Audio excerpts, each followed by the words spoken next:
Good morning, I'm Adam Sexton. Just 30 days now to the state primary, and candidates are really turning it up to 11 on the campaign trail. One of the most closely watched races is in the 2nd Congressional District, where 2 Democrats are vying to succeed the retiring Representative Annie Kuster. It's a very competitive race and has the potential to be close on election night. Colin Van Ostern is hoping he comes out on top, and he's our guest this morning on Close Up. Thanks for being here, Colin. Thanks, Adam. It's great to be with you. So it's interesting. One of the big stories of this year, and you talked about it at your filing, was President Biden winning that primary in absentia. You talked about your role, at the filing, comparing it to like a Celtics championship banner. But now he's not even the nominee. And some people are wondering, okay, well, wouldn't the state have known more if he had come here, right? To what extent do you feel you were aware of the deficits that were on display in that debate that really ended his campaign? He definitely should have come here. I mean, I've been pretty consistent about that. I think the Democratic National Committee had their head in exactly the wrong place about the whole primary process, and have been pretty outspoken about that over the years. But did you know how bad it was? I mean, I think I've been in the same room as the guy once in the last 5 years. So I kind of saw the same thing that all of us saw, watching from our couch in the debate. It has been a wild month in national politics. I try to stay really focused on, no matter who our next president is, and I'm a supporter of Kamala Harris. I'm really excited to see the new energy she's bringing to the ticket. But no matter who's there, my job is to stand up for the people of the 2nd District. So I try to stay really focused on what matters to people here in New Hampshire. A little bit of deja vu all over again here. You're running again in a statewide race-ish. 2016, it was a woman at the top of the ticket. It's that case again. You underperformed the women at the top of the ticket in 2016. Should voters be worried that that might happen again in 2024? Well, I'm actually very proud. I won this exact congressional district in 2016. So when I was up against Chris Sununu, pretty tough politician, and it was a bad year for Democrats, I won this exact district that year. And the reason is because I've spent time in our communities. I represented 49 cities and towns when I was on the executive council. I helped get Planned Parenthood funding restored. I helped expand Medicaid for 100,000 of our fellow citizens in the state. I'm actually the only Democrat in the state, outside of our members of Congress and governors, who've ever won this district before. It's a purple place, and that's one of the things I love about New Hampshire. Most voters are actually independents here. I think we have a great independent spirit, and I'm really proud to have served these people and to have won this exact district before. Your opponent, Ms. Goodlander, returned from Washington, is renting a home in Nashua to run in this district. Is she a carpetbagger? I get the question a lot. Look, the Constitution is very clear. She has every right to run. Most people don't know this. You actually don't have to live in the district in order to run for Congress. That's according to the U.S. Constitution. She is renting here. She said she's renting an apartment in Nashua. Earlier in this campaign, she mentioned it so that it's more convenient as she runs in the campaign. And I do understand. I think the last time she voted in this district was when George W. Bush was president. I believe it was by absentee back then, almost 20 years ago. That doesn't mean she doesn't have a right to run. But man, I do think that makes it harder to do a good job to represent us.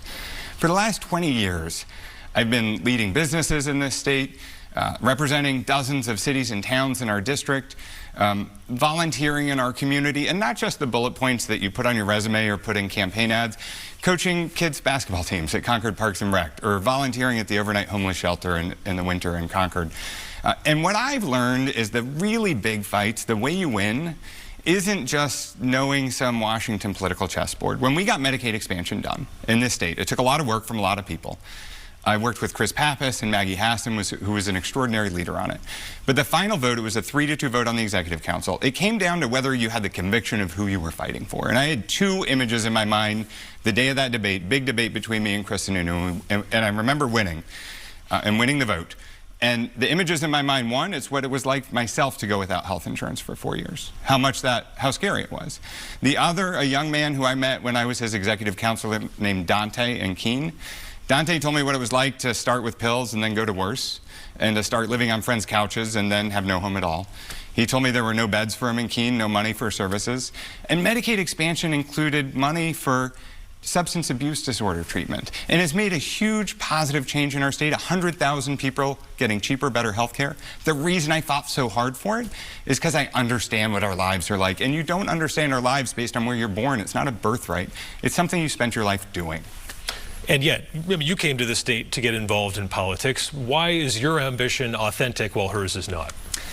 Well, I think people can judge us by how we've spent our lives. For the last 20 years, I've been a member of this community. I've been taking on some of the toughest fights that we have. I've been learning from my colleagues at businesses like Stonyfield, Southern New Hampshire University, volunteering in my community. You look back at the biggest fights over the last decade in our state, things like getting Planned Parenthood funding restored. When I ran, it was against a Republican incumbent at the time. It was a red district at the time. And the reason I ran isn't because it was easy or was it convenient. I had never run for office before. I ran because we had to get it done. And we did. Elections have consequences. Me, Chris Pappas, Deborah Pignatelli, we restored Planned Parenthood funding, and it made a positive difference for thousands of people. You're in favor of the Women's Health Protection Act, and this is what Republicans point to when they say Democrats are in favor of abortion right up until the moment of birth. Democrats say that's a vicious exaggeration, but if that's the case, why should elective abortion be legal all the way through the third trimester? Well, I believe that we live in a pro-choice state and a pro-choice country. And I think that for decades, we kind of accepted that Roe versus Wade was the law of the land, but as a result, Congress never did its job, which is to put our national values into law. This is why we have a U.S. Congress. And now that the Supreme Court has ripped that away, ripped that precedent away, it's time for our Congress to put our national value into law. And our national values, we're a pro-choice nation. One of the reasons I know this is because you look at even deep red places like Kansas and Kentucky and Ohio when they've had referendums on this issue. People have risen up even in red states to say, yes, we protect reproductive rights. We believe these choices should be between patients and their medical professionals. New Hampshire's the live free or die state. We do not need politicians in between individuals and their doctors. It's just wrong, and we're going to do something about it in the next Congress. And yet it's not always for medical reasons in that third trimester. There have been very recent studies down in California. There are relationship changes, financial changes. Women can't afford the abortion until later in pregnancy. So is it a national value, though, to abort a viable fetus at, say, 35 weeks? Well, no, it's a woman's choice to make that decision. The national value is those choices should be between women and their medical professionals, and that's why we need a national law. And by the way, it should protect not just abortion access no matter where you live, but also IVF, which is very much under threat right now. Many of us have family members who exist because of IVF. Birth control and contraception. The reason I ran for the Executive Council actually wasn't about abortion at all. It was because birth control was threatened in our state, and I always thought, naively actually, I thought access to birth control was a bipartisan value, that most of us believe that more people having birth control when they need it is good for everyone. Turns out that wasn't the case then. That's why I ran. That's why we got it changed.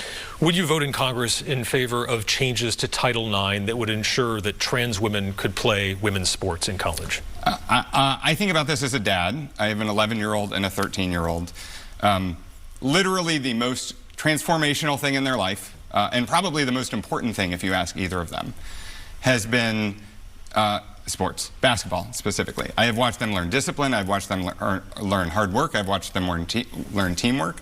I will not take that away from anyone. I believe in basic human dignity, and I think we need national laws that protect that fact. And I have watched some of their friends, and all of us as parents are learning about, the values and the realities of the next generation. But I've watched some of their friends wonder whether they're going to even be accepted in their own community, wonder whether they can play the sports that my kids have been able to play. I just think that is such a political wedge issue debate. It's so far from the way most of our families work, and we always need to err on the side of including more people, respecting human dignity, and allowing every child and young person to play sports. And certainly there are so few cases that the case-by-case basis can vary wildly, though. Mm-hmm. If a young person has grown up with the benefit of testosterone in their body, making them physiologically bigger and stronger, is it fair to allow them to compete against girls who don't have that advantage, though? I mean, you're asking about a hypothetical I've never actually seen in my community. That's the central question, though. But it's a central question that's like a political debate to try to be fostered to divide people against each other. There are so many real issues in this country. How can we lower household costs? How can we increase housing supply? How can we tackle climate change? And I think issues like that are the ones where people try to divide us against each other. But in our communities, we're not divided. We believe kids should be able to play sports. It's not complicated. If you're elected to Congress, would you vote in favor of single-payer Medicare for all health care? I don't think that's the best way to go about this. I did support the public option when we were talking about the Affordable Care Act. I think it was really dangerous when Senator Lieberman stripped that out of the bill. It made it a lot weaker. And I fought to get Medicaid expansion, as you know, done here in New Hampshire. We cut the uninsurance rate in New Hampshire from about 15% to about 7%. I think we need to keep moving with things like the public option, or maybe even lowering the age of Medicare. But I think everyone deserves a choice, and I don't want to take choices away from Americans. What about student debt? Should the government be picking up the tab for so many of these people that went so far into debt? Yeah, I know a little bit about student debt. In some cases, yes, absolutely. Often it's actually just essentially picking up the tab for interest payments that have been accruing, or interest that's been accruing to very large financial institutions. When I went to college, I ran out of student loans my senior year. I put my senior year on a credit card, tuition, $33,000 of tuition on a credit card. I graduated with a full set of loans and $33,000 in credit card debt. And I got incredibly lucky. And I don't want other people to have to get that lucky. It's better for all of us if people can afford college. That's why I helped create a college at SNU, so we don't have to have these debates in the future.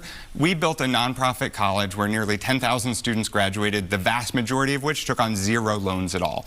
That's the long-term answer, not just loan forgiveness, but it has to be a bridge that gets us there. How is it fair to make them pick up the tab then for these other people who did get in on the debt? I'm one of the other people who had to pay tens of thousands of dollars of loans and tens of thousands of dollars of credit cards, and I will be incredibly grateful if other people and future generations don't have to have that same burden that I had. You talk about lowering the partisan temperature in Washington. Can you name a Republican you were looking forward to working with on Capitol Hill?